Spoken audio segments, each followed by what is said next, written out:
Hey y'all, what's going on? Hey, there go Kay. Hey, Melissa, and hey, Hattie. How y'all doing?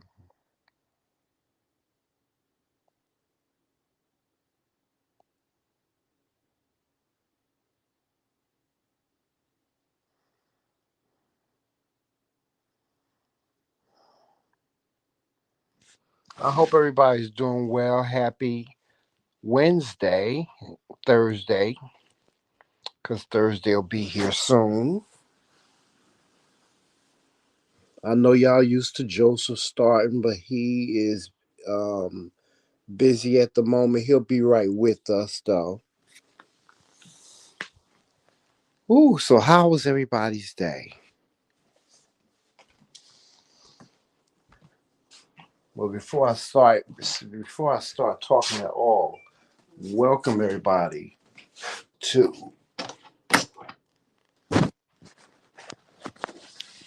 Pillow Talk.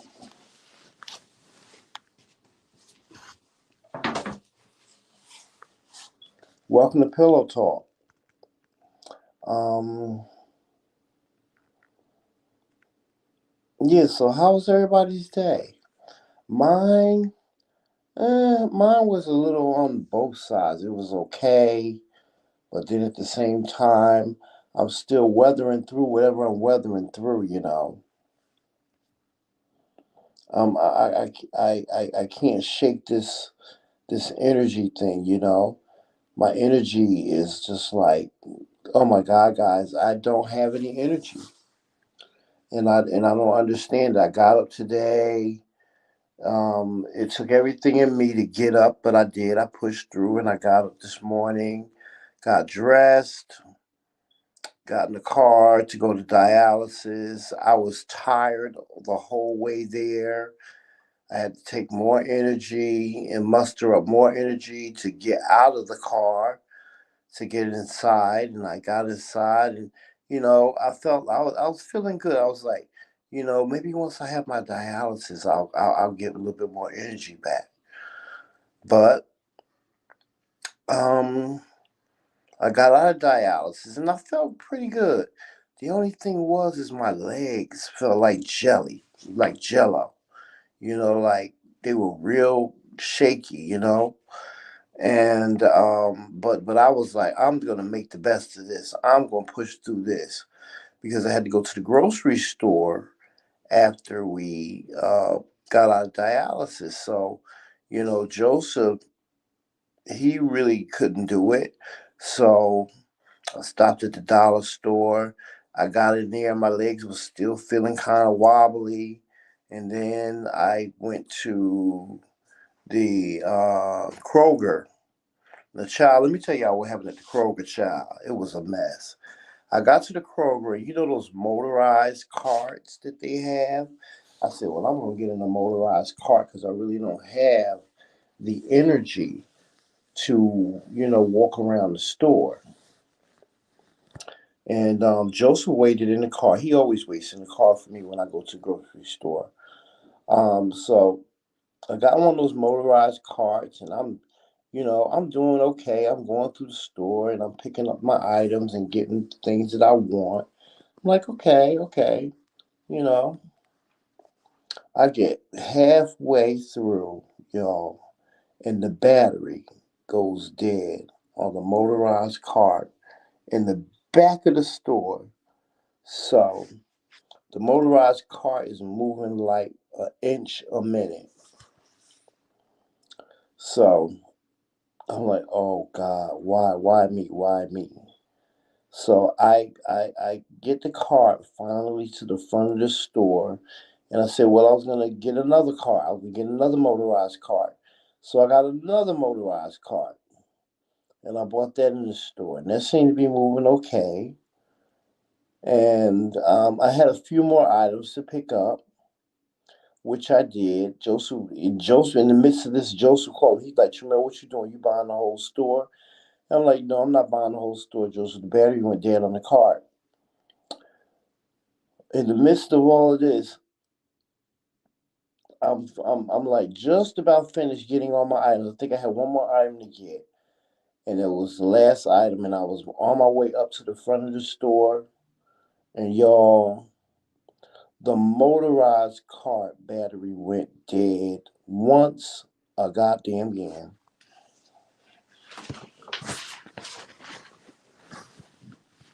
I was like, "Are you kidding me? Are you kidding me? Two carts in a row, two carts in a row. The battery don't went dead on." So I had to make my way up to the register. I said, "Well, I'll get to the register, and I'll just carry my bags out."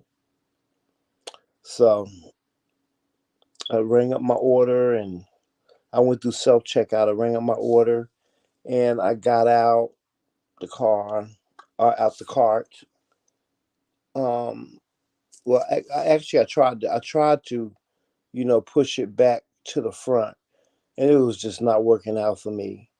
Because those motorized cars, if the battery is dead, you can't push them. They don't move. So I just left the cart there. I grabbed my bags and I left out the store, and was highly insulted by this young man. He was a security guard. Now he let everybody else walk out the store.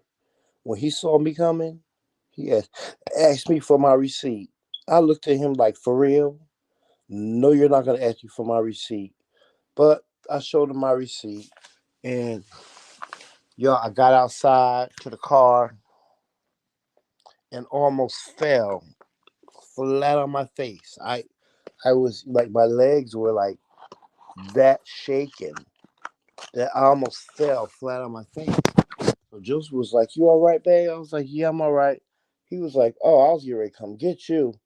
I was like, "Oh God." So then we realized that I left the half and half in the store. One of my items I left in the store. So I had to wobble back to the register I was at to see if, I had left it there, and realized that it wasn't there. So I go walking all the way to the back of the store again to get another bottle of half and half. I did that and came back to the register. I said to the attendant, I said, "I'm sorry." I said, "Listen, ma'am," I said, "I left my half and half here in the store. I just came to get another one." And I showed her where it was on my receipt. She's like, "Oh, okay.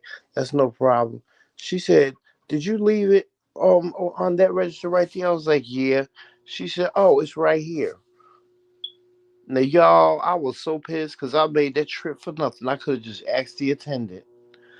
But anyway, I made it back to the car. We made it home. We got home, and Joseph made us some lunch, and we've been here relaxing ever since. Yeah. Hey y'all. There go Joseph, y'all. Hey Hattie and Kay and Taisha and Melissa. And who else up in here? Babe, I think that's about to start. Wow. Who else up in here? Alicia and Lay, Miss Southern Girl. All right, I went down the line because y'all know me. I like to, shout everybody out. Y'all know how I do. I like to shout everybody out. I'm good. My day wasn't as eventful as Tramel's.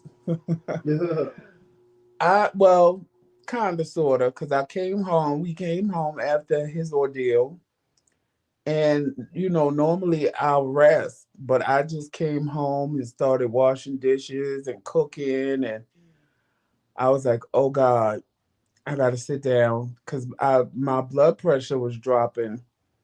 Because for some reason, dialysis, and, I don't have high blood pressure. Mine goes low. So I had to sit down. And then I sat down in the living room and I was like, okay. And I waited like maybe 15 minutes and I got up and I said, okay, I need to go to the room. So I came to the room and I sat on the bed and I laid back for a couple of seconds. I said, Tramel, I said, you gotta give me a minute because this ain't working for me. So he was like, babe, take your time, take your time. I was like, okay. And I got it together and I got up and I cooked us some burgers and while the burgers was cooking, I cooked some chicken for later on, which we probably either gonna eat tonight or tomorrow. Um, I cooked some chicken and I been fiending for some chocolate chip cookies, so he got me some chocolate chip cookie dough when he went in that store.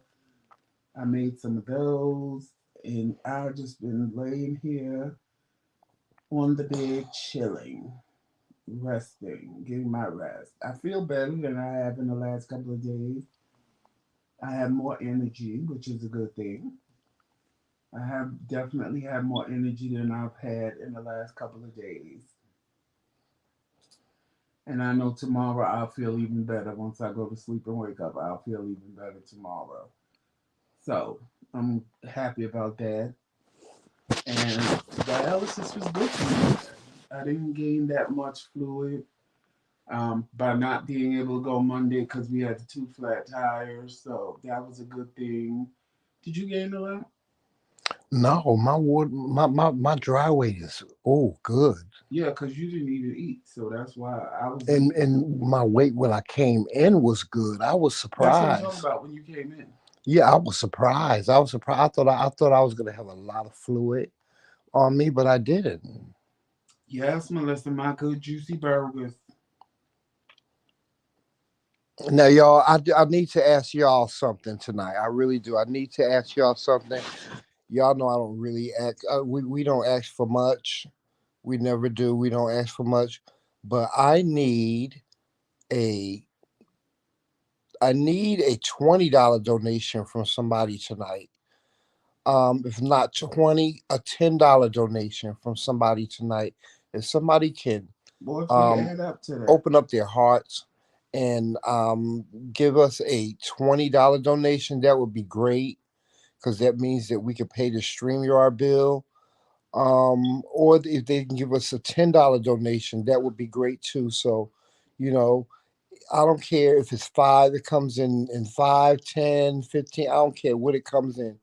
If somebody can just find in their hearts to give us a $20 donation tonight or a $10 donation, we will greatly, greatly, greatly appreciate it.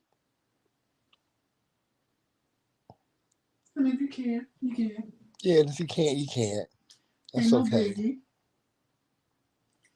It is what it is. It is what it is. But yes, how was y'all day? I know Lay said her day was okay. Yeah. I talked to my family tonight. I got a chance to talk to all my nieces and nephews via text because they don't never call me. I don't never hear from my nieces and nephews. They never call me, but it's okay. Yeah, no, I want to talk about stuff. I want to talk about something. I want to put something in y'all ear. Um, do you validate the love that your family has for you? Well, this is mostly for parents. Do you validate the love that your children have for you by the way they communicate with you, as far as like, do they call you every day to check on you? Do they send you texts, whatever? Because I am having an issue. I'm having an issue with my mom. My mom thinks that, whenever I don't call her, I don't care. If I don't answer my phone, my mom thinks that I blocked her. Um, and that's just simply not true. I love my mother with all my heart. But sometimes I get so busy throughout the day that I don't get an opportunity to call her. Let me hold on. Hey, Carol. Thank you. Thank you for that. Um, I don't get an opportunity to call her, and it's not that I don't care. It's not that I don't love her. My mom keeps comparing me and my siblings. She keeps comparing us to other people. Like she'll say, she says to me, I see the way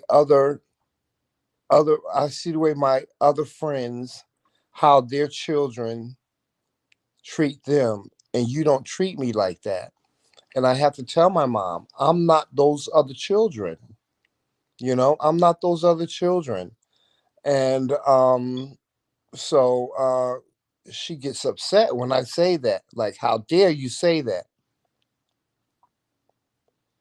As a parent, you want to always know that your children love you, sight unseen, voice not heard. I mean, I love my mother. There's nothing in the world that I wouldn't do for her. I go through hell and high water for her. But I need some advice. How can I get through to her that um I really love her, and for her to not think this way? Well, for me, I think it's thought if you never, hey, Leon, if you never had that kind of relationship, then having it now is not, how could I say? Me and my mother had that kind of relationship. I call my mother every day. Mm-hmm. I did. So I think if days went by that I didn't call her, she would have called me just to see what was wrong because I talk to my mother all the time. But we had that type of relationship. So Mm-hmm. like when I left the house, I constantly called my I was a mama's boy.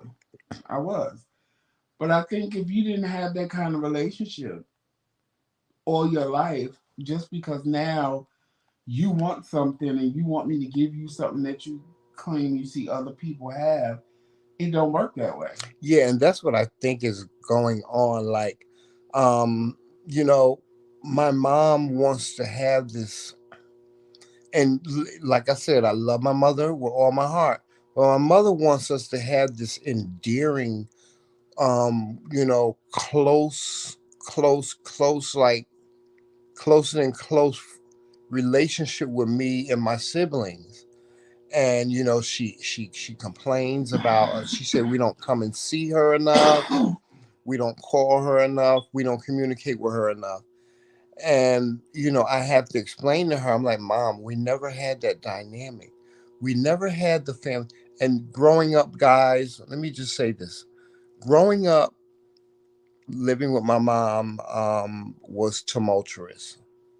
Um, I don't really want to go into it, but it was really tumultuous for me. It was I didn't have a good childhood with my parents, nor with just people. Period.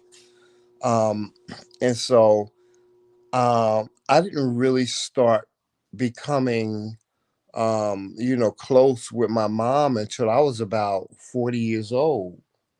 You know, and I think now because my mom is retired and she um, is older, she feels the need to have her family closer because she always says, "I don't have anybody." She said, "All my friends are dead," um, you know, and I'm here. I live here by myself alone, but I'm okay. And don't I? All I have is my children, and she clings to that. She clings to that, and it's very difficult for my siblings and I because we get phone calls of her crying, saying she's lonely, um, and she says the same thing over and over again. I'm here by myself. I'm lonely. You guys are the only thing that I have. but we can't entertain you 24 hours of the day, 7 days a week. You know, every morning when I wake up, every morning, the first thing I do is I get my coffee and I call my mom and I say hello. I'm just calling to say hi, call them to say good morning. But then she'll call me back maybe 4 or 5 hours later and say, um, you know, I'm lonely. When were you gonna call me? I'm like, Mom, I'm busy. I'm doing this or I'm doing that, or I'm in dialysis or I'm doing this. And I get the guilt trip. She lays this big guilt trip on me, and sometimes she'll bust into crying, and I don't know what to do. Hey, William, let her cry. I don't know what to do. I really don't know what to do. I used to, and I'm starting to learn that, Joseph, there is really nothing that I could do, but listen, um, I used to try to appease her or try to, do something to make her feel better or feel like it was my job to make her feel better. And I realized that it's not. And it's really not because I can't. I can't make her feel better. I try to tell my mom. My mom says she's lonely. She's home by herself. She doesn't have any friends. All her friends are dead. I'm like, Mom, go out and make new friends. Go out and make new friends. Go out and find an activity, you know. And but she doesn't want to follow that. She doesn't want to. She doesn't want to go out and you know find an activity or anything like that. um she don't she says she don't want to be around old people. 'Cause my mom is 77 years old. She doesn't want to be around a whole bunch of old people. But Mom, you're 77 years old. It's okay for you to be around people your age, you know. And she's like, well, I don't want to know. She doesn't want to go out, you know. So what can I do? Nothing. My mother never ran the guilt trip on me. My grandmother used to do it. And she'd start crying, and I let her cry. And I'd be like, you done? And she would be like, huh? I said, are you done? Because all these tears ain't changing nothing. I said, I try on my days off. I tell you, Grandma, wherever you want to go, I'll come and get you because you don't have a car, you don't drive. I was like, I asked you to be ready at a certain time. You tell me, I said, it didn't work when I would tell you what time to be ready. I said, and so I started going by when you said you would be ready. I get there, I gotta wait an hour and a half because you gotta pray and read the Bible and do all kind of things that ain't necessary for you to get out of the house and go wherever you wanted me to take you. I was like, so you can sit and cry all you want. I said, but it's my day off and I'm trying to be a good grandson and, help you out. I said, but you taking advantage of me. I was like, you just think I'm going to sit around until you decide to get ready and it don't work that way. Mm-hmm. I was like, so from now on, either you know, you ready when you say you're going to be ready or I'm not doing this no more. And she started being ready when she said she was going to be ready because people, y'all, we talked about this week. People only do to you what you allow them to do. And if you Mm-hmm. allow a person to make you feel guilty, like for example, the last 2 days Tramel has been asleep. So if she's based in the fact that Tramel didn't talk to nobody, his phone was ringing and he didn't even hear it, and I didn't wake him up to pick up the phone. And if you basing it on that, you don't know that he's laid here not feeling good, sick, but you more concerned about you. You not cause you didn't even ask him why didn't you call me? Are you okay? Was something wrong? Are you feeling good? Are you sick? Get that out of the way. Like I had to tell somebody in my family the same thing. I Because soon as they get on the phone with me, they would start with the, oh my God, let me tell you this. That I was like, okay, can we do something different? And they was like, what? I said, before you give me all your blues, I said, could you ask me hey Joe, how you doing? You good? Did you have a good day? Okay. So I Mhm. could say to you, how you doing? Are you good? Did you have a good day? And then you can give me your blues. So it got funny to me because they would call me and go, hey, you good? Yeah, I'm good. Okay, let me tell you what happened. And I just laughed because I'm like, well, you did what I asked you to do, so I can't be mad at how you do it. But sometimes you just got to tell people, like, it is Mhm. what it is. Hey, Monine, you can't just assume. Carol, she can come and visit us. I Yes, mean, now that we And moved, Carol, I've done that, Carol. I've offered. I said, Mom. I've even said, Mom, you don't have to drive.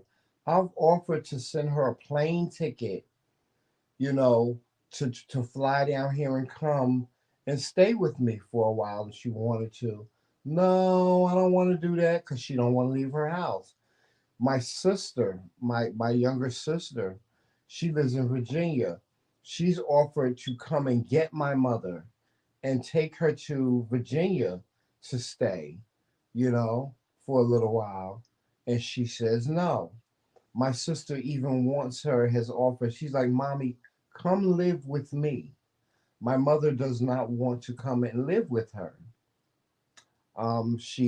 She wants to be independent. She wants to be in her own house.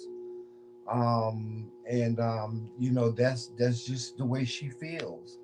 You know, so it's difficult for us to get her out of the house. Hattie, My we tried that too. my older sister, my older sister lives like 15 minutes away from her, but she complains and she says that my older sister doesn't come and see her a lot.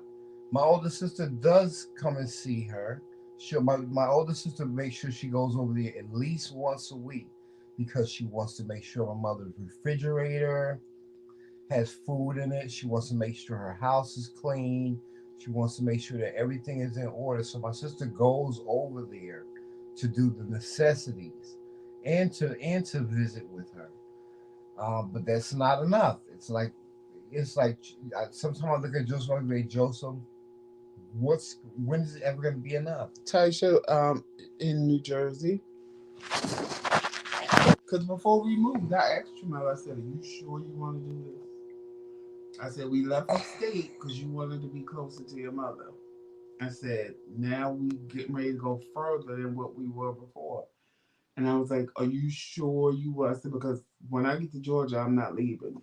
Well, moving to Georgia had was about two things. It was about the Affordability. love of us living here. I mean, we love Georgia, and it also had to do with affordability. We were living with someone when we were living in New Jersey, and it just was not working out. And Right. so we that's why we decided to move to Georgia And for then those two Tramel. reasons. Tramel had been here, but like, you know how like you come to a state, but you really just come and go through it. And that's what Tramel did. So when we came here for like a little mini vacation for a week, oh my God, when I tell you Tramel fell in love with Georgia, he was like, babe, I love it Oh here. yeah, I fell in love with it. Yeah. And he was like, let's move here. I was like, what? Because y'all know I lived here before. And it just didn't do nothing for me. But I just think it was the wrong time. And I thought about it and I was like, you know what, babe, I could live there again. Because it's not because I didn't have a bad experience. I just think I moved here and it wasn't the right. It wasn't. It wasn't your It time. wasn't my season. I forced it because things was roadblocks was blocking me from coming. But Joseph is determined, and Joseph is going to get what he wants, however he got to get it. And that's what I did. And when I got here, I was like, oh God, I made a mistake. But by then, it was too late. So this time, I thought about it.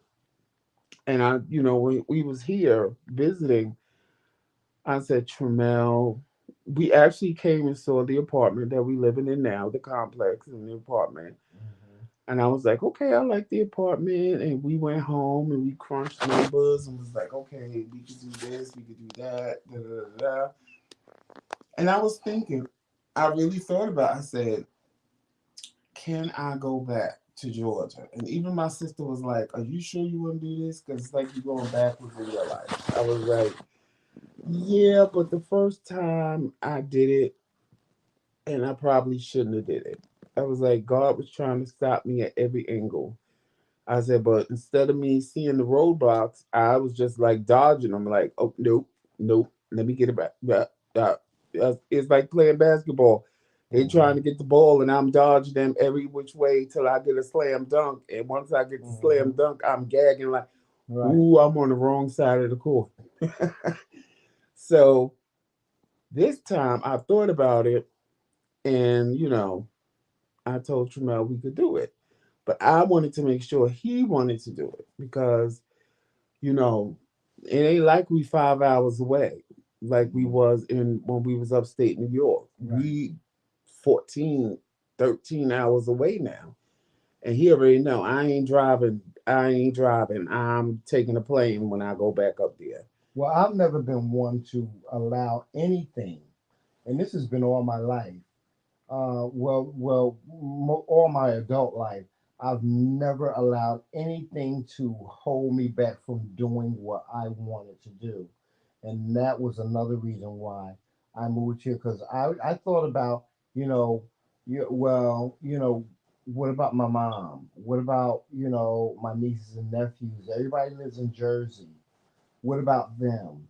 I do I can't move because they're all here. No, absolutely not. They're living their lives and I'm living mine. I've never allowed anything to hold me back from living the life that I wanted to live, and I wanted to move to Georgia, and that was it. There was nothing that was going to stop that. Right. It was just nothing that was going to stop it. And I tell you, people, this is my advice to you in life. I don't care if you are a parent. I don't care if you are a child. I don't care who you are. Don't ever let anybody stop you from living the life that you want to live, because I'm telling you, you will grow older and you will say I shoulda, I coulda, and I woulda. You will. I promise you, you will. I promise you, you'll look back and you'll say, "Damn, I should have moved there. Damn, I should have did that. Damn, I should have did this." I don't have any regrets in life, Right. none whatsoever. I don't have any regrets. I have lived my life unapologetically because, regardless of what somebody else thought, I was going to do me. I was going to do me. There were, I mean, there were so many times, Joseph. I remember whenever I moved to Virginia, I met this great guy, and we were in a relationship, and we were in a long distance relationship, and I made the decision to move to Virginia, and I kept on thinking in the back of my head, what is my mother gonna think? What is my mother gonna think? What is my mother gonna think? But then at the same time, my mother wasn't checking for me. She wasn't calling me. She wasn't, we didn't, we never had that dynamic. Like I said, I was like, I'm up here in New Jersey by myself, and I want to be there with him. My spirit told me, Tramel, then you should, if your spirit, if the spirit is telling you to be there with him, then you need to pack your stuff and you need to move to Virginia. And that's exactly what I did. And I ended up in Virginia for 10 years, 10 beautiful years. And I have to say kudos to you because I could never, like me, I'll pack up and move because I want to move. But I could never move someplace else to be with somebody because I always felt like I don't know what you're doing there. It was scary. I It don't was know very what scary. you're doing while you're there. You can sit and tell me anything on the phone and Mm-hmm.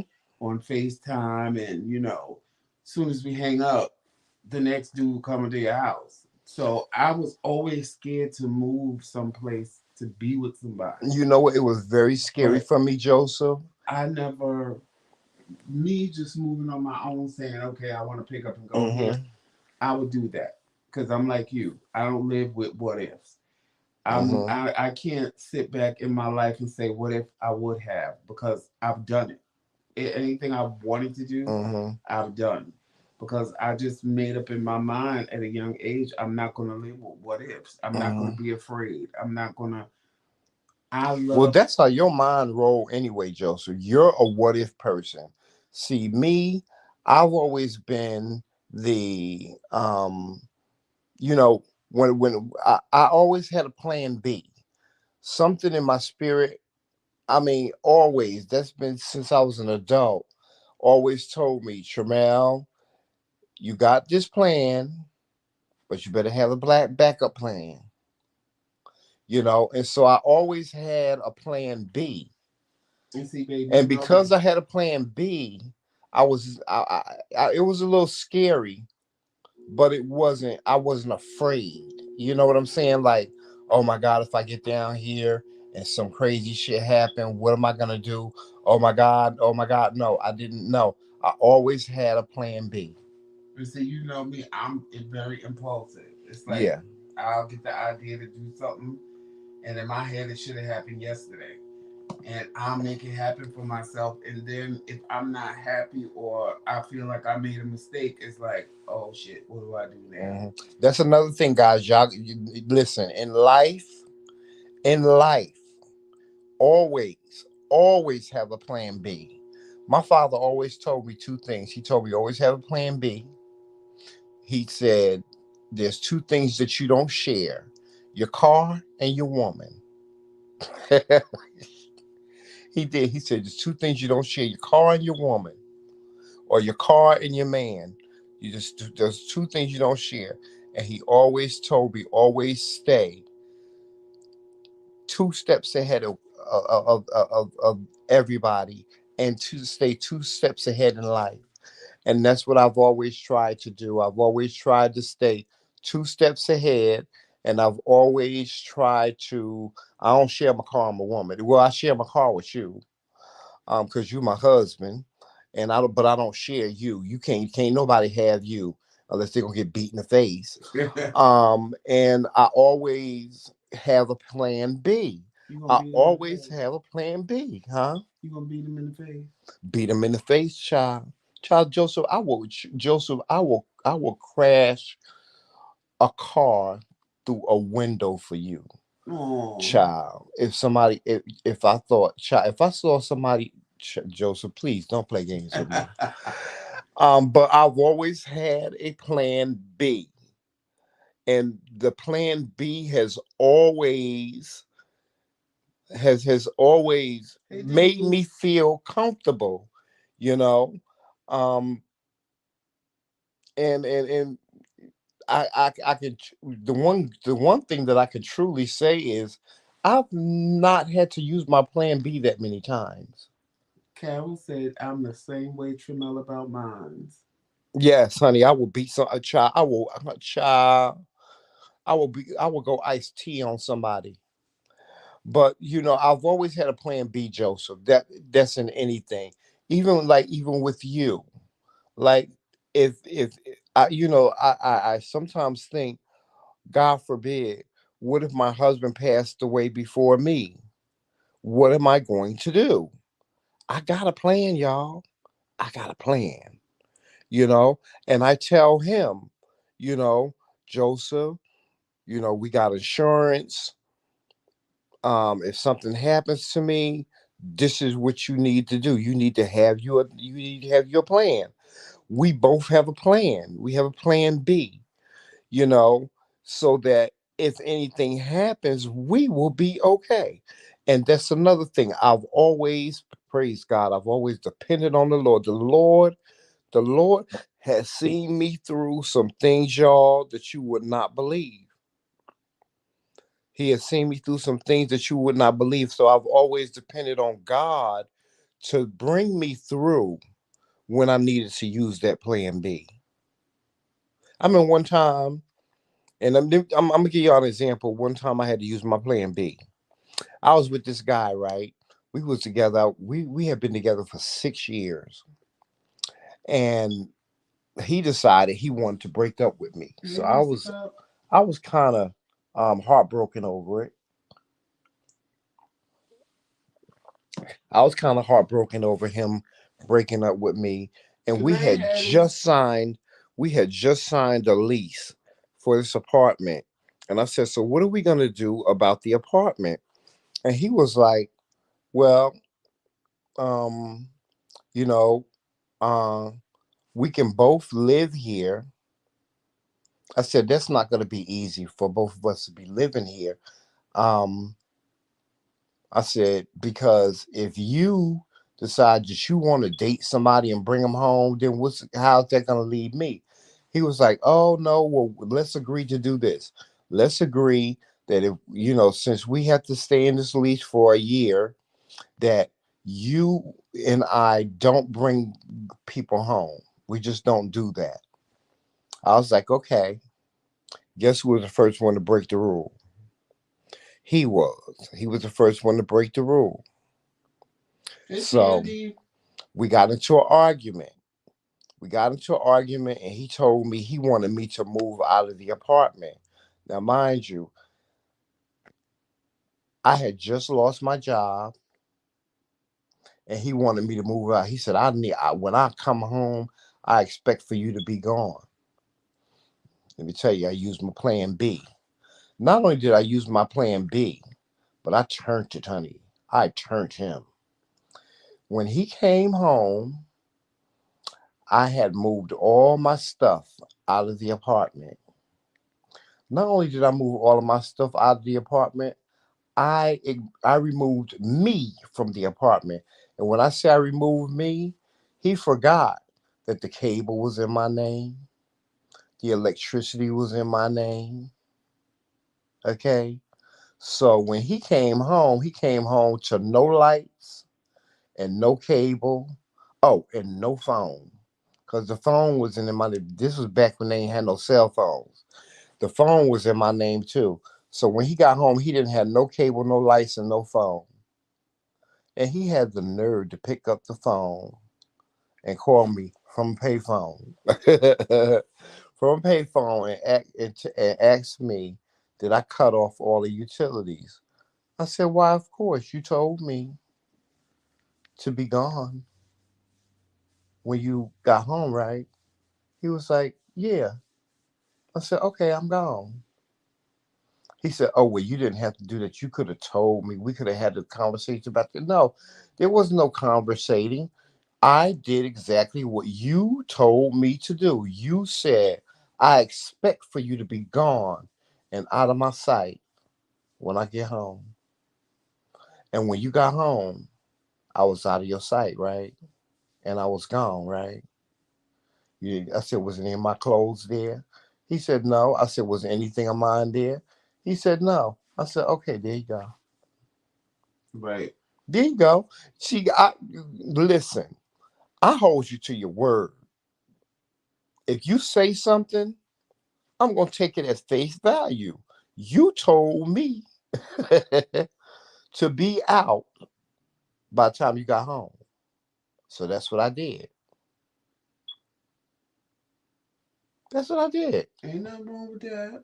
So did I do something wrong? Sometimes you gotta give people what they ask for. Sometimes you gotta give people, okay, I made you a And moderator. I wasn't mad at him. I was hurt. I was hurt because the relationship was over, yes. But I wasn't mad at him. No, I'm gonna say I wasn't vindictive towards him. Hey, I Candace, wasn't vindictive towards him. is this your first And I time in and, our and chat? another thing that I told him before I left, I said, you know what? I said, you doing this to me? I said, you got me. And trust me, I had a master plan. I had, like I said, I had a plan B because I had a little nest egg saved. But I said to him before I left, before he left that morning, I said, you know what? Trust me when I tell you, you'll call me before I call you. Don't you know? A year later, he called me asking me for money. Sure did. Mm-hmm. See, that's what. Let me tell you something. When you're a child of God, the Lord is amazing. The Lord will do some amazing things in your life when you give your life to Christ. The Lord will do some amazing. He will put you in His fist, and He will make sure that you are okay all the time, all the time, and He will smite anybody, anybody that comes in your presence and tries to harm you. I promise you that. Hey, Mhm. Candy. Oh, wait. Shout out to my Bush babies. And hey, Candy. Is this your first time in our chat? Because I don't remember seeing Hey, you in the Bush chat babies, I before. hope y'all doing good. But welcome. Welcome to you. Yes, welcome to all the Bush babies, and welcome to all the new And I like that name, subscribers. Candy Lady. Yes, for you new subscribers, or you new subscribers that are in the bushes, that don't want to come up and comment, it's okay. Know that this is a safe space. You can come up, you could be in the bushes. We just want you to hit that subscribe button. It costs absolutely nothing for you to subscribe to our channel. So we want you to hit the subscribe channel, but we also want you to do something else. We want you to share. Share the McRae Kings. Tell people who the McRae Kings are.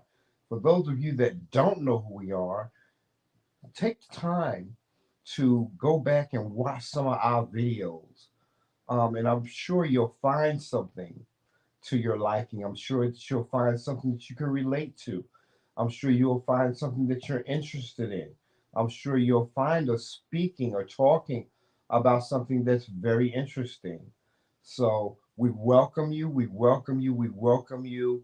And thank you so very, very much for joining us each and every night, or whenever you doing you do join us. We Really, thank you. Candy? Okay, I've been on for what, 6 years? And Tramel just got on it. Oh, she's on dialysis. Her mom was. Oh, her mom was on dialysis. Okay. She said she's new. She love our channel. Oh, Thank thank you you. so much. I hope it wasn't a tumultuous time for your mom. Joseph and I can truly say that dialysis is not turmoil for us. It's not, uh, um, um, uh, um, a battle. It's not a task. It's become a part of normalcy for us because, and let me just say this, to anybody out there that is going through something health wise, tumultuous, whatever. Um, once you accept it, once you accept it, everything's just know that everything is going to be all right, and just keep that positive thought in your mind. Everything is going to be all right. I remember when the doctors told me, Mr. McRae, you have kidney disease and eventually you're going to have to go on dialysis. I remember the day they told me that. When the doctors told me that, I went into deep thought, like, what is my life going to be like if I have to go on dialysis? How am I going to be if I have to be on dialysis? How is my health going to be if I have to be on dialysis? I didn't say, oh my God, I'm going to be on that. I didn't say that. And I just started to accept it, with the help of my husband. He was already on dialysis, and he was like, Tramel, it's gonna be okay. He said, this is how it works. This is what's gonna happen. Joseph showed me all the ropes. And so when the day came, when I had my very first dialysis treatment, it didn't affect me negatively at all. At all. I was not shocked. I knew what the process was, and I laid there and I allowed the process to happen. and I accepted it. Once they did that first treatment, I accepted it. My spirit told me, this is what it's gonna be. This is your life now, Tramel. This is your new normal, and that's what I did. I accepted it. I accepted it. People stop, and I hate when I tell people I'm on dialysis. They go, "Oh, I'm sorry. I'm sorry. I'm so sorry." Don't be sorry for me. Don't feel sorry for me. This is my journey. This is the journey that God gave me to walk upon. God gives us all a journey in life. And if a part of your journey is you being on dialysis, then that's just a part of your journey. You know, if you are a person that has diabetes, or you have asthma, or you have arthritis, or whatever, that's a part of your journey. It's not about, and it really is not about dealing with it. It's about weathering through it. It is. It's about weathering through it. It's about you saying to yourself, okay, I have kidney disease. I'm on dialysis. This is how I'm going to deal with it. And that's it. That's it. There's nothing, listen, there's nothing that I can, the only thing that I could do about being on dialysis is getting a kidney. If God puts it in the cards for me to get a kidney, then I'm going to get a kidney. If not, I'm going to continue to be on dialysis. That's my life. That's my life. And I accept it. I accept it. I'm not going to commit suicide or do harm to myself just because I have to go every Monday, Wednesday, and Friday and get 2 needles put in my arm and then clean my blood. I'm just not. And I like my sister, her fiance, he has diabetes, and he's like, they keep telling me that I might have to go on dialysis. If I have to go on dialysis, I'm gonna kill myself. No, you're not. You're not gonna kill yourself. You're gonna be all right. You are going to be all right. And that's my message that I have for you guys tonight, is know that whatever life hands you, regardless whether you think it's fair or unfair, regardless what it is, it's gonna be all right. Everything gonna be all right. All you have to do is take a deep breath. I used to my friend, like a lot of my friends, they, like one of my friends, he used to always call me worrying. He worried, oh, I don't have enough money to pay my rent. Oh, I don't have this. Oh, I don't have that. I said, why do you sit here and depress yourself about things like that instead of getting up and doing something about it? You know? Or um just get up and do it. Get up and do it. Well, it's like I told somebody the other day. I ain't worried about things I can't change. If it ain't in my power to change, I'm not gonna sit and work, drive myself crazy over things I can't change. The things that are in my power to change, then maybe I'll sit and dwell on it and be like, how could I fix this? Papa. And be like, how could I fix this and stuff like that. But if it ain't in my immediate power to change, like when them tires were flat, I told you now I was getting ready to have a breakdown in the car because I'm the person I need a plan. And I let you know in the car on Monday. I said, call him and tell him when you ain't coming. I said, because I'm not doing this to myself today. I said, I'll figure it out Yeah, I when I mean, why figure it sit out. here and be mad and be worried about that when you have tomorrow to handle it? Or, you know, something it's gonna be okay. It's gonna be okay. And it was. And yeah, Tawani, I think that's such a noble thing that you say you're gonna give your mom a kidney if everything works out. That's great. My mom offered me a kidney, My mom offered me a kidney. Unfortunately, they said because of her age, that wouldn't be it wouldn't work. It wouldn't be a good match. So, but I was grateful that she offered me one. I was grateful that she offered me, and people become living donors, become donors, organ donors. Um, you know, and if you have a family member that needs a kidney or something like that, you can live without one. If you find it in your heart, if your heart and your spirit is telling you to offer them your kidney, then do so. Well, Then do so. 20, Trust me, God will take care of you. God will definitely take care of you. That is a noble act to offer to someone a part of to offer them your organ. It's very noble. but see, Candy, you said your mom was on dialysis for 30 years, so probably back when you wanted to do it, they didn't do this now. But now what they'll do is, let's say you want to give me a kidney, right? And 20 wants to give Tremel a kidney, but 20 is a match for me and you're a match for Tremel. They'll contact us and say, we got a match for you. And, then they ask y'all, is it okay if they would ask 20, is it okay if they give me her kidney, and ask you, is it okay if they give Your Tremel your kidney to kidney? your kidney to And someone then they else. do the Yeah. surgery at the same time so that it's fair to both patients Right. and they both get a kidney at the same time. Right. So I know you said your mother was on dialysis for 30 years, and I think this is something new that they just started in the last couple of years. Mm-hmm. But now donors have the option of, if they're not a match,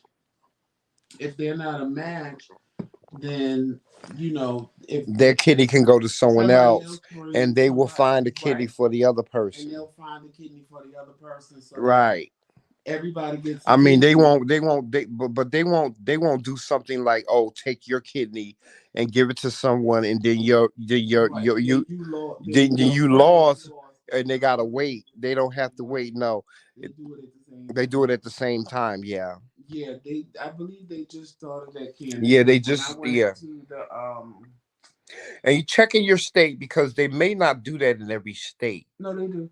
They do. They They do do that now in every because state. a lot of people were bringing people that wasn't a match for them, Mm-hmm. but they was a match for somebody else. Mm-hmm. But that person brought somebody that was a match for them. So that's why they do it like that, because now, Yeah. everybody will get a kidney.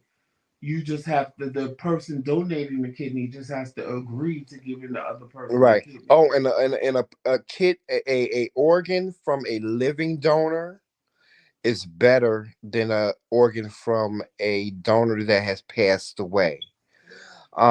Based on what we've learned, you know, it made it's like, they say maybe a living donor, somebody that got a organ from a living donor, um, tends to live longer, has a longer The kidney has a longer lifespan life, than a person that is has passed away.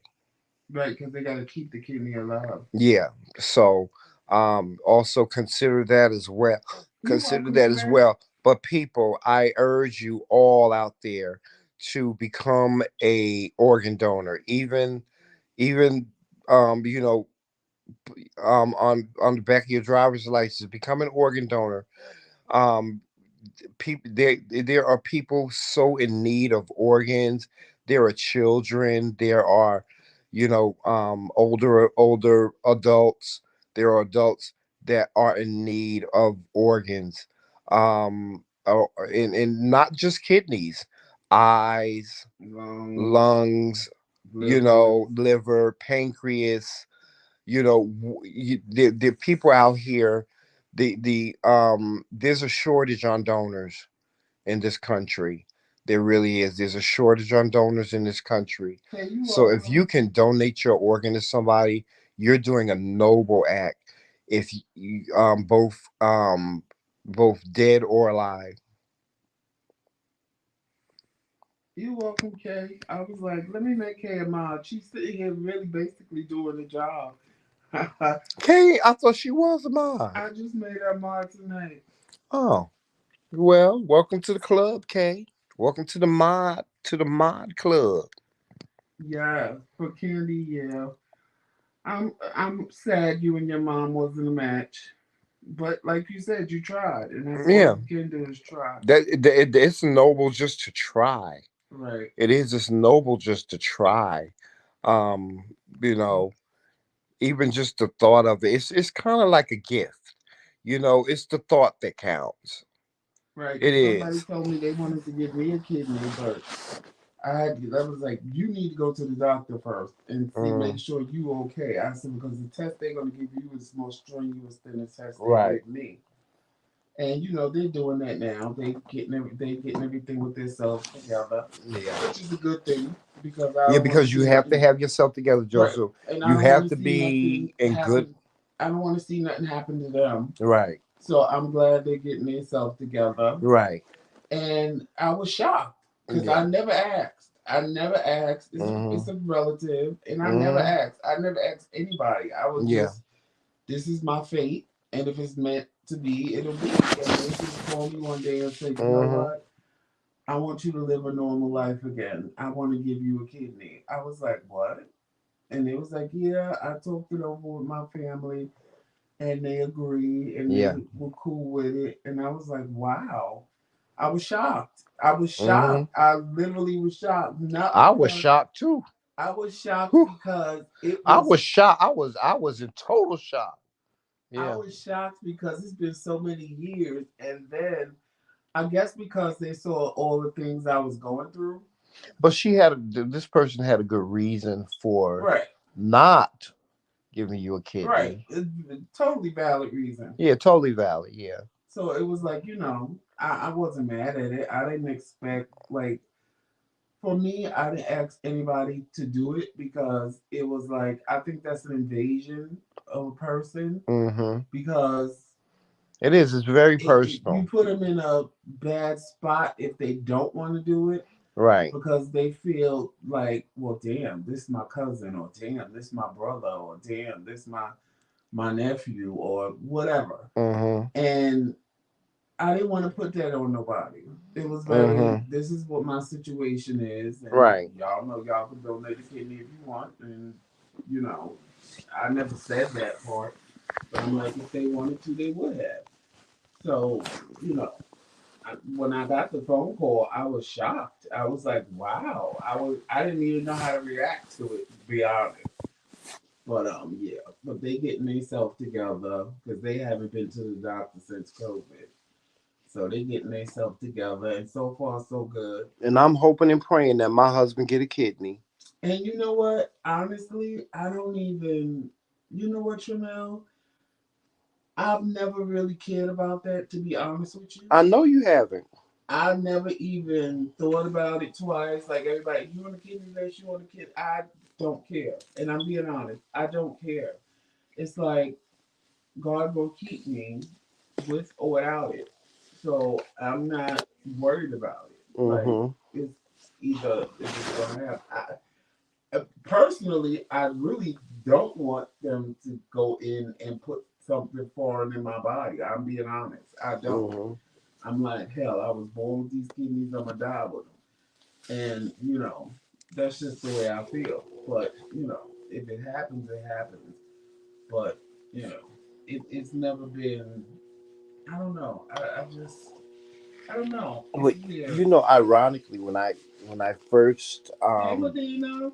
when I first um when I got my first dialysis treatment, the nurse that was treating me, she said to me, she said, "Well," she said, "Mr. McRae, I know this is your first time doing dialysis." She said, "If you do everything right, if they see that you're doing everything okay, they'll put you on the donor list. Because here in Georgia, it's different than it is in New Jersey. In New Jersey, if you want to be on the donor list, You have all you have to do is go to the hospital.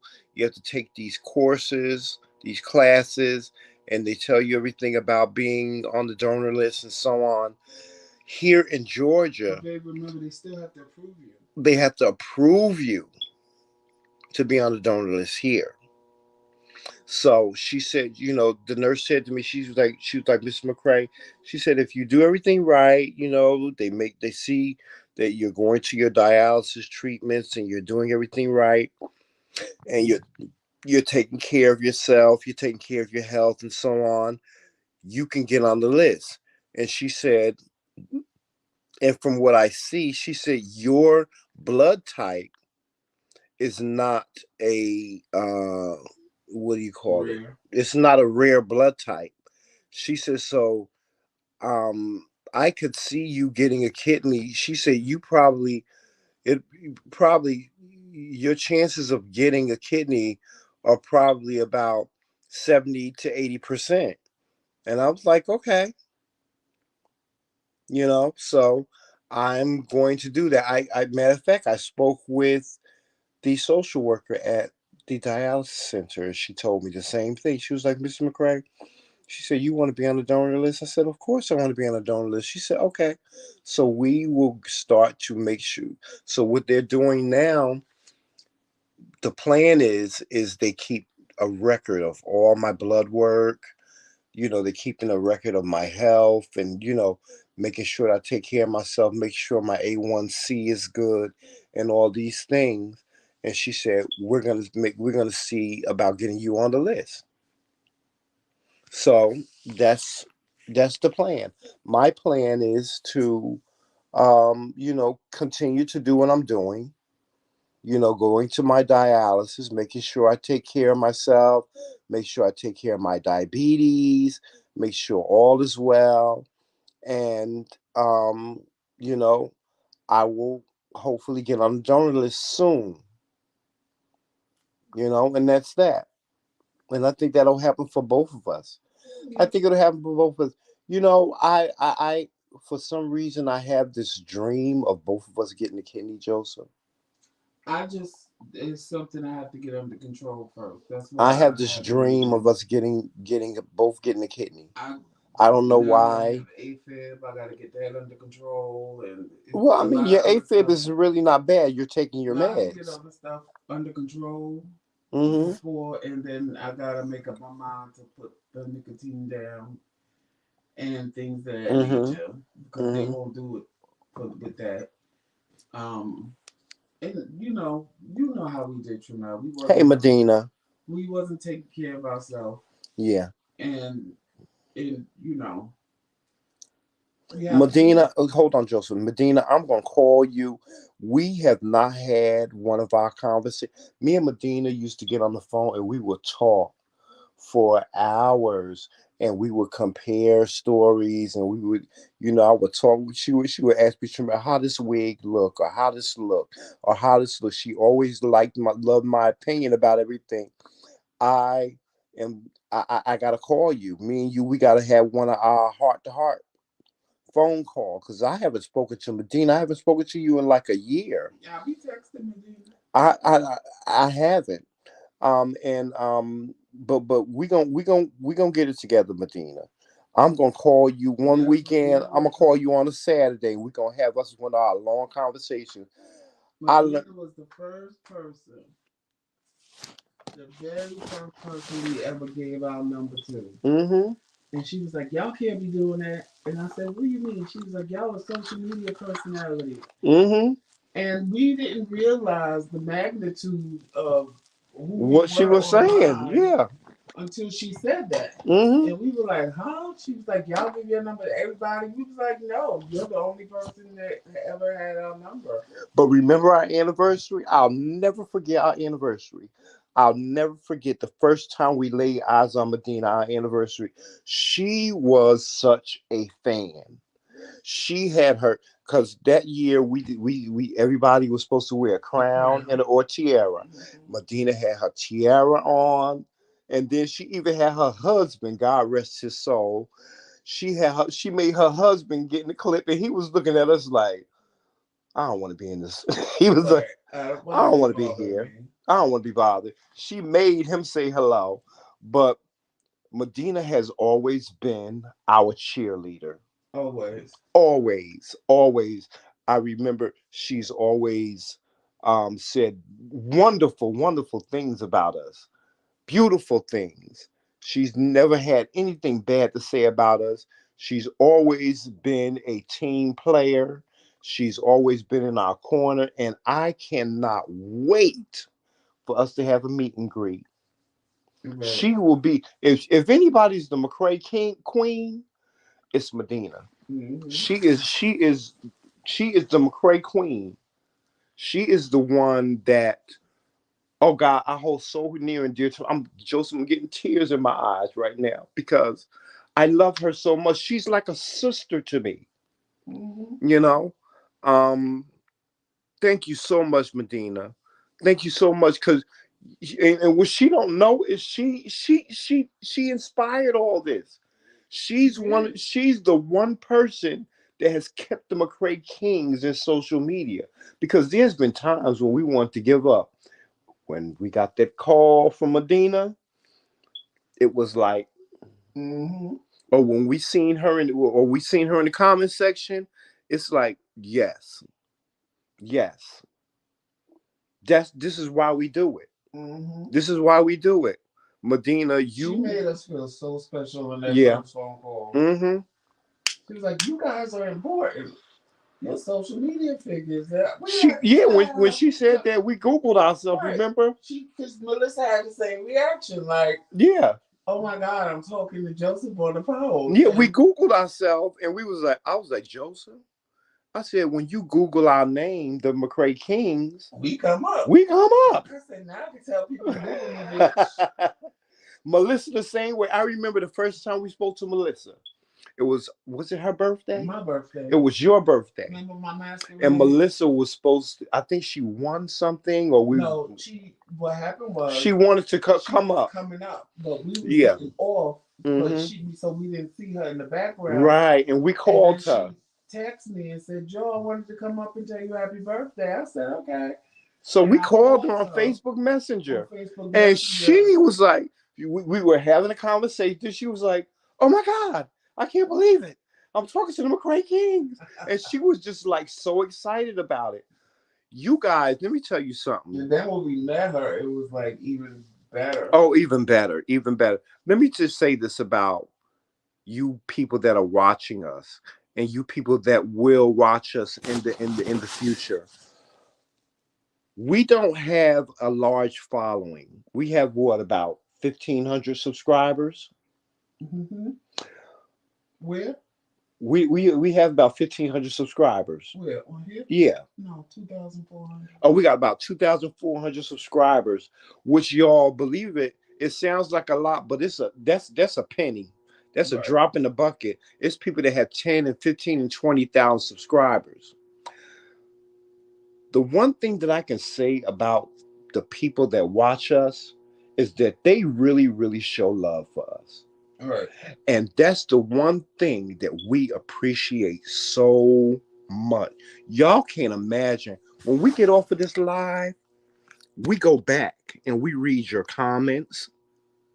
We read your comments after after the live is over with. We read your emails. We read the messages that you guys send us, not just here on YouTube, but on Facebook and on Instagram. We read all your comments. Y'all, it's not about money. It's about y'all. It's what we feel in our heart. It's about making our heart feel good. That's what I get off on. Yeah. That's what I get off on. I I love money, I would have quit long time it ain't ago. nothing it ain't nothing like love. It ain't nothing like love. I love to feel love. And you guys make us feel so loved that it's just amazing. I remember,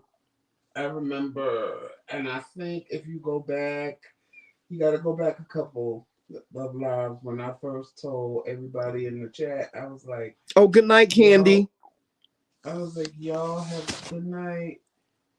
I was like, y'all have restored my faith in people, cause I so They lost my restore our faith faith in in people people. every damn night. I lost it when my mother died, cause I was just like, oh, people just want something, and when they can't get it no more, they don't want to be bothered, and I just lost all my faith in people. And you guys helped me get that back and realize there are still good people in this world. There's a lot of good people in this world. Oh yeah, cause Joseph, you ain't trusting nobody. Because I didn't trust nobody. Nobody. He didn't want nobody. Joseph was like, no, nobody. Tremel, Tremel, no. Mm-mm. I don't know about that person. I let Tramel, talk to everybody and, things of that nature. And I'll sit back and go, I don't trust He was them. more the quiet one than Right. me. I was the more social one And than then, him. And Joseph, believe it or not, and this is what everybody says when they meet us, is Joseph is more, they find Joseph to be more social in person, than me in person, in I'm more, person. Yeah. in person, Tramel is quieter. He's not as talkative. I'm the one that's talkative in Yeah. person. And people, they be like, "What's wrong with Tramel?" And I'm like, "Nothing." I said, "This is just how we are in person. I talk more than he do in person." Yes, Medina. Yeah, you are. Medina, you are. Your family. You really are family. You really are family. We've been, and you know what? We've been through the ups and downs together. Yep, she been through ours, and we've been I through remember hers when she lost her husband. I remember, when she was in the when she hospital. was in the hospital, and I remember, some of the other things that Medina, weathered Endured. through. We went through those together. She was there when you had the stroke. She was there when you almost passed away. She Right. was there when you broke your knee. She was there. She was there. And always threatening to send us her son. Uh-huh. Yes. How is he, Medina? By the way, how is he? Her son should be grown now. He is. He grown He's a now. grown man. Hmm. But yeah, she's always Medina. She's always been there. Hmm. She's like our sister. Joseph, I kid you not. One of the things I was gonna suggest to you is when the summertime came around, that we get in the car and we just go and visit Medina. Go and meet her. Just finally meet her. You know, We can do because that. we never met in person, y'all. We never met Medina in person. We've had a beautiful relationship via social media and via the phone. Hmm. And I've always wanted to meet her. And now that we're closer, I think we're closer to her now, right? Yeah. We need to get in the car and we need to go and spend a weekend, a week, or whatever with Medina. And I know we will have a blast. I know we would have a blast. So, Medina, my crown, I tip my crown to you. You are my queen. As a matter of fact, the mug that we have, the McRaeKingz mug, is named after her. It's called the Night Mug. It's called the Night Mug. So y'all need to go over to the McRaeKingz boutique and get you a night mug. Matter of fact, I'm gonna again post the link to the community wall, and y'all can take a look at that mug. It's beautiful. It has a picture of Joseph and I on the back of it, and then it says night on the other side. It's written in pink. It's a beautiful mug. You guys need to go over to the McRaeKingz boutique and get you a McRaeKingz mug. And the mug that you get is the mug that we dedicated to Medina Jaden. That's the mug we dedicated to Now, her. like I said, I gotta see who all is tonight. So if you have a paid subscription to our channel and you paying Oh, you for will the be getting night your mug. status, Mm-hmm. you will be getting a mug. So you don't go buy it. Yes, and if 2 months have gone by and you've not received your mug, send us an email. Please let me know. Send us an email and let us know, Kingz. I've been a subscriber for 2 months, and I'm requesting my mug. and we will Oh, make sure you get it. Medina's mom live out here. She said y'all will be seeing me soon. Oh, really? Your mom lives out here? In Powder Springs. Oh, wow. Okay. Maybe we can go and visit mom and hang out with her. Yep, in Powder Springs. She said her son is I about to always be. hear her talk about her mom. She said her son is about to be the captain of the football team next year. Did your mom start dialysis yet, Medina? She said 4 weeks ago. Okay. Okay. And how has it been for her? And your mom, your mom, you and your mom, y'all can give us a call if y'all have any questions when it comes to dialysis. If you just want to call and vent, or if you want to call and just talk about it, give us a call. Yeah, because I done did them both. I done did hemo and Yes, home we are diet. And here I for think, you, and we if are I praying. remember, We're her mom praying was for supposed your to be here. mother. We're praying that, God allows this to be a comfort for her. That it's not something that's going to, make her life harder, or, um, do anything negative to her. We pray. We really do. I think her mom is doing home dialysis. Oh, she's doing home I dialysis? believe Okay. so. I Okay. believe that's what she told me. Okay. Well, you've done home Yeah, dialysis, so you know all about it. yeah. It's Yeah. it's less. The thing is, with home dialysis, it becomes tedious It is. It's when you very have to hook tedious. yourself up and you got all them damn boxes in your house, Yeah. and if you If you really had don't have somebody to anywhere to help put you, them, but you and it feel takes up a lot of room in your completely house. different. Now I don't know why my sister is taking care of her now. Mom's getting better about dialysis every day. She Oh, don't that's want to great. hear from That's you all. great. She needs to talk to them. Medina, that is fine. That is fine.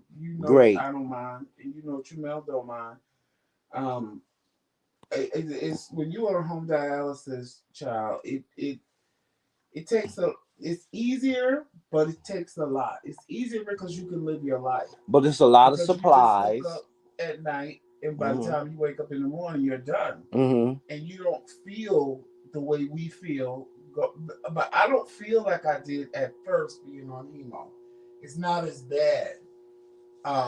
When I switch back, it's not as bad. Mm-hmm. Um, It's just very tedious. It takes up a lot of room in your house because of the supplies. And you have to okay. put yourself on a schedule.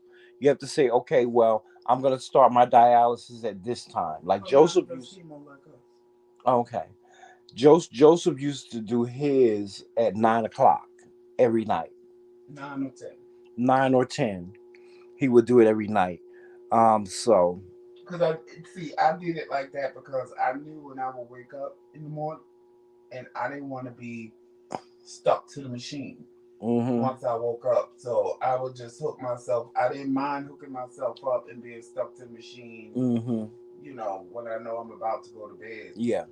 But I didn't want to be stuck to the machine when I woke up in the morning. Right. So that's why I would do 9 or 10 o'clock at night because I knew by 7, 8 o'clock in the morning I would be done. Mm-hmm. And I Um, got tired of waking him up at 9 and 10 o'clock because sometimes Joseph will fall asleep and I'll be like, Papa, you got to get up. You got to hook yourself up. You got to hook yourself up. And he'd be like, Shamel, leave me the hell alone. So I got tired of doing that. But at the same time, when he started doing hemo again, he started to look better and he started to feel because the better. home dialysis wasn't working. The It home was it dialysis was was just doing things. it So, was it was just barely working, and I was gonna have to walk around with all this fluid in me and drain it midday. And if I wasn't home, then I couldn't drain it. It was becoming more of a hassle than it hmm, was. It was becoming more of a hindrance than it was a yeah, good thing. Like in the beginning. In the yeah. beginning, it was amazing. It I was was a like, job. oh my God, Jamel. The first time I did it, I told Jamel, I said, you want me to cook? He said, Hmm. huh? I said, yeah. I made macaroni and cheese, collard greens, biscuits, Oh, yeah, child. He cooked me a and home cooked meal. barbecue chicken. And he was like, he called me. He said, baby, you okay? I said, I'm fine. I said, I don't know why He was somebody just didn't up tell doing me. stuff. that did because I felt like myself again. He had I just energy. felt like myself, He had and energy. you know, so when I had the surgery and I couldn't do the home dialysis for 2 weeks, and I'm looking at myself in the mirror going, well, damn, I look different. I'm not as dark. My skin is brighter. I look healthier. And I didn't say nothing. I'm just looking at myself, noticing these things. And Tramel said to me, well, babe, you ever think you'll go back to hemo? I said, because I look better, right? And he was like, yeah, Yeah, you you look did. much better. You did.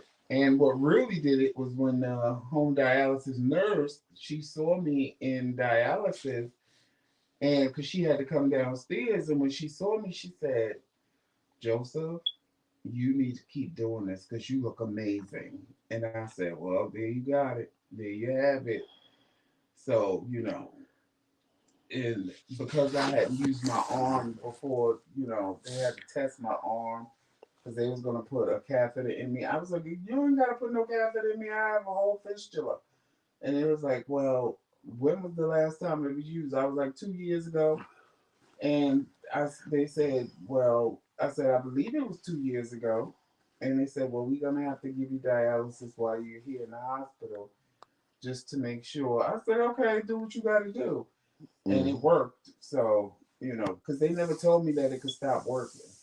Well, So, Medina, if I had to do dialysis 2 hours a day for 5 days a week, oh God, that I'm not. I don't know about that. I mean, I could do it, but I mean, having to get up every morning and go do dialysis every morning for 2 hours, that wouldn't be bad. But at the same time, I just really that's a lot. It that was, seemed. you know what, Medina, that was never offered to either one of us. Um, but I have to say that's probably a good thing Yeah. because your kidneys work every day, and doing 3 times a week, it's like, okay, so what happens like tomorrow? Our kidneys ain't working tomorrow because we don't go to dialysis tomorrow. Or Hmm. what happens on Saturday and Sunday? Nothing, because we don't go to dialysis on Saturday and Sunday. Hmm. So that would be a better option because your kidneys work every day. Hmm. But I could see where that would become tedious Yeah. because it's like every single Every day single you day. gotta, and then you gotta get It's like stuck. going to school Right, and then you gotta get stuck with them big ass needles every every day. single day, Yeah. unless they put buttonholes. Because they have a way to put buttonhole, what they call buttonholes, where they stick you, so that the needle just goes in, and I guess you don't Right. really feel a stick like you do when Hmm. they have to pick a spot to stick you. Um, Carol, sometimes, Yeah. You go through that. You go through that not being able to eat.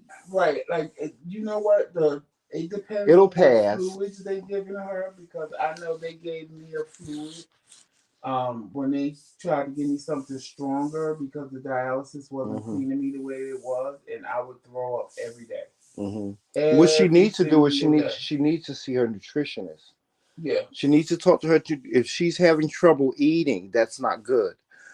So she probably needs to see her nutritionist, and maybe this nutritionist can give her, some tips on what to eat, how much to eat, and things like that.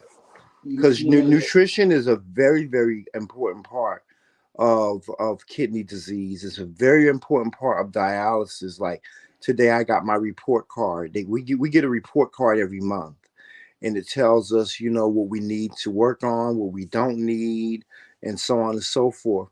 And so my report card today said that I need more protein. And so, it's very important for you to have a nutritionist, because your nutritionist can tell you the foods that you can eat, you can't eat, you should and should not eat. but they Um, should be giving her what? that at Yeah, dialysis. yeah, they should. Yeah, Well, don't forget the stupid nutritionist I had up in Rome. She didn't know what right, the hell she was talking about. right, right. But tell her to make sure, you know, tell her to let her nutritionist know that she is having problems eating. and the nutritionist should be able to give her, suggestions on what food she can eat, how much to consume. Because some people, they're like me. You know how I eat. All right. You know, if you're not like I remember when I first got diagnosed with diabetes. I had to take a diabetes education class, and they taught me how to eat. They taught me what a portion was, and then I wasn't a person that ate big meals. So the doctor gave me a choice. He said you either eat 3 meals a day or you eat 6 small meals. Right. And your six more small meals consist of this, or your 3 meals consist of that. So that's why it's so important to have a nutritionist. And Medina, you're right because there's a dialysis place around the corner, literally around the corner and up the block, and they wouldn't take me when I was moving here, and I had to go to one further out because for whatever reason there is a shortage in Atlanta of seats in Atlanta for dialysis. That's why I was happy that they took Trumel, and I was even happier when they put us on the same day Hmm. because that way we won't have downtime and be going. I go on Monday, he go on Tuesday, I go on Wednesday, he go on Thursday. We both go the same days. Um, and I do when we talk about it, Medina. When we talk about it, I do put it in the algorithm. Yeah. And you know what? When I was on home dialysis, I think it's on Facebook though. I did do a whole video of me hooking myself up and what I go through every night Hmm. and how I Yeah, had you did to. on Facebook. Yeah, I did it on Facebook how I had to get the bags and hook everything up and hook myself up to the machine and stuff like that. Um, but yeah, it it it it it's it's it's hard in the beginning. Like I had a friend that had been doing it for 16 years, so he more or less gave me the ins and outs of it. And told me, always ask questions. Don't just let them do what they want to do to you. And that's what I do, child. I know. And I told Tremel, and Tremel will get right on it because we in the same room, but he's like on the other side of the room. So he'll get on the phone and call me and tell me, Papa, they supposed to be doing this. I said, ask them why they doing that. And he'll Hmm. ask them why. I'll be like, yeah, they can do it. Because, he's new. So, and I know, I tell him, ask them why they doing this. Ask them what they giving you. Ask them, you got to ask questions because you need to know. Because if Hmm. you go to the hospital is just going to do what the hospital wants to do. But you know what needs to be done. So, that's why you got to know what you're getting, what you get, what they doing because I've gone to the hospital. Y'all know I've been in the hospital quite a few times, and Hmm. they wanted to give me dialysis. When I was on home dialysis, I had to go to hospitals that had the machines, and half the nurses couldn't hook me up because they didn't even know how to do it. Hmm. So they'd have to call another nurse, and I'm like, "Are Yeah. y'all kidding me right now?" Yeah. Maybe And we'll then do a when I'm on hemo, they don't know, in the hospital, normally they only give you 3 hours. They don't give you 4 hours. But I'm like, okay, well, I need this in there. I need that. You need to give me this. I need this much of this. And they looking at me like I'm crazy. I said, well, this is what I get when I go to dialysis. You need to Hmm. give me the same thing. Yeah. So, and they know I know what I'm talking about. Well, you know what? If that's something that you guys are asking for, maybe we'll plan to do a video on dialysis. We'll Right, try to get a dialysis nurse, to sit with us and answer all of your questions right. about what you want to know about home dialysis, hemodialysis, and So you got to get a PD nurse, PD. PD dialysis. We can try to get both, and we'll get them on our live stream, and they'll be able to answer all of your questions If that's something that you guys are interested in knowing about, if you want to know more about dialysis, the process, the ins and outs, the do's and the don'ts, we can do a video on that. And We Medina can. and Carol, you're right. That's why they can't just slap you in a dialysis center because they don't have enough nurses. Yeah, there is a shortage on well, there's a shortage of nurses in Georgia, from what I'm told. They're actually offering like incentives, like big incentives for people to for nurses to come here and work. And see, Carol, that was my problem. The machine I had at home wasn't the machine they had in the hospital. So I didn't even know how to hook myself up to it Yeah. because I'm like they one nurse was like, okay, hook yourself up. I said, I don't know this machine. Hmm. And she looked at me like I was crazy. I said, I don't use this machine. I have a whole different machine. And she was like, what? I said, I have a whole different machine. I can't even begin to tell you how to use this machine. So she had to call the dialysis nurse to come. So I told the dialysis nurse, I said, show me how to hook up to this machine. So she showed me, what to do, and it was already programmed for me, and stuff like because once they bring it in your room, it's programmed for you. So Hmm. as long as you're there, they Right. just leave it in the room. Hmm. And I was like, show me how to do it, and that way you don't have to come down here every day. I can do it myself once they give me the bag. Or like one hospital, they didn't even want to use the machine. They started giving me manual dialysis, and these assholes gave me 14 hours of dialysis. I said, who does that? Like, why are Hmm. y'all giving me 14 hours of dialysis? Like, Right. who the hell Hmm. does that? Yeah. So it could become a tedious thing when you're Hmm. on home dialysis because if the hospital don't have the machine you use, Yeah. and then they don't know how to put the extension on the Hmm. catheter in your stomach, and Oh, it it's a becomes lot. It's a lot. it becomes a lot.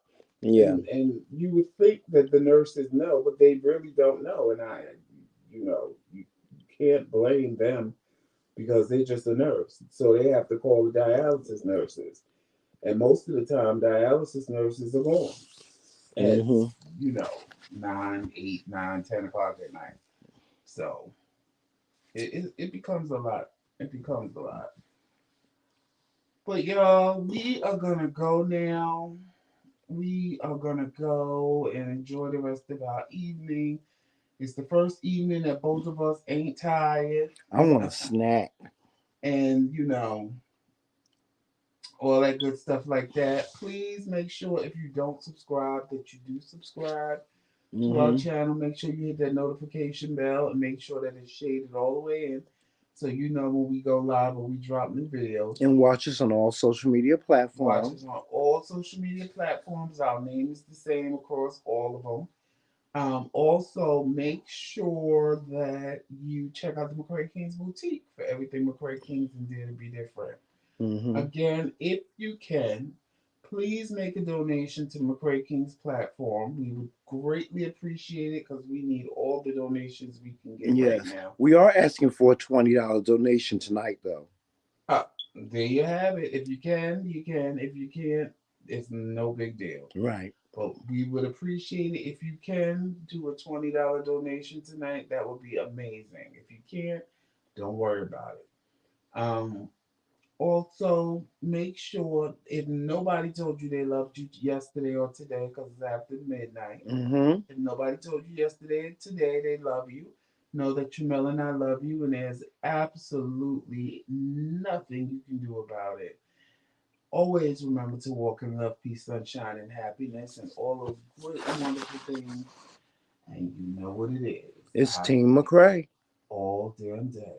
Good Talk to night, you guys everybody. later. See you tomorrow. Bye bye.